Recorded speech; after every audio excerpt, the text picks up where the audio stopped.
In the video game industry, every 4 to 5 years brings a dangerous period known as a console transition. This is a massive bottleneck where the old hardware is dying out, but the new hardware hasn't yet been widely adopted. This chart illustrates what happens when consumers hold on to their cash, waiting for the new machines. In 2005, this hesitation caused the entire video game market to contract by 3%. While industry revenue drops, the technological leap to high-definition graphics causes the cost of making games to instantly skyrocket. Look at the sheer manpower required. A project that used to take 50 people now requires a dedicated team of up to 200 developers just to get a single game out the door. Faced with falling sales and rising costs, the standard industry reaction is to panic, slash production budgets, and wait on the sidelines until the dust settles. But Ubisoft, the fourth largest independent publisher at the time, decided to do the exact opposite.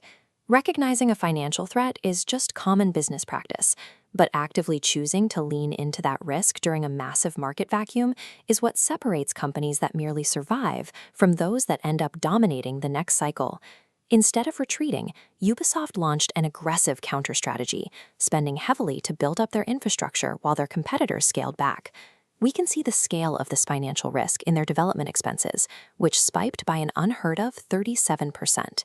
That research and development push brought their total spending to an astonishing 185 million euros, right in the middle of a shrinking market. They translated that massive budget directly into human capital, hiring 470 new developers in a single year.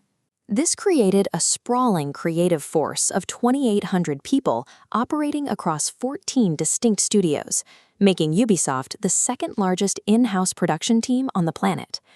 To afford this massive expansion without going bankrupt, they placed studios strategically. Locations like Montreal offered highly trained talent alongside significant government tax benefits. They also expanded into emerging markets like Shanghai to build a highly competent technical structure at a lower operating cost. By achieving this massive, globally distributed workforce, Ubisoft insulated themselves from localized economic shocks and permanently lowered the cost barrier for developing next-generation titles. Having that infrastructure in place early meant they were uniquely positioned to dominate the launch window of Microsoft's Xbox 360. Their tactical shooter, Ghost Recon Advanced Warfighter, moved over 1 million units in its first 3 weeks on shelves. That specific title catapulted them to the #1 publisher spot on Xbox Live, securing a critical early foothold in the burgeoning online gaming business. And they didn't just rely on existing sequels. They unleashed that 2,800-person workforce to invent entirely new intellectual properties. At the 2006 E3 trade show, they debuted a sweeping lineup that included the very first reveal of Assassin's Creed. By having finished, high-quality products ready on day one of a new console cycle, a publisher can capture an outsized, uncontested market share before their competitors even show up to the fight. This chart breaks down the immediate financial payout of that strategy. In 2006, next-generation platforms accounted for 29% of Ubisoft's 547 million euro total sales.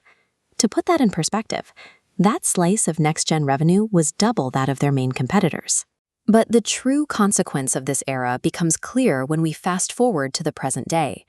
This pivot established a gaming ecosystem that remains active nearly 20 years later. The hardware and games engineered during that specific 2006 transition still hold significant commercial value. Current aftermarket data from retailers like CDON shows that original Xbox 360 controllers, Kinects, and physical games are still actively bought and traded by players and collectors.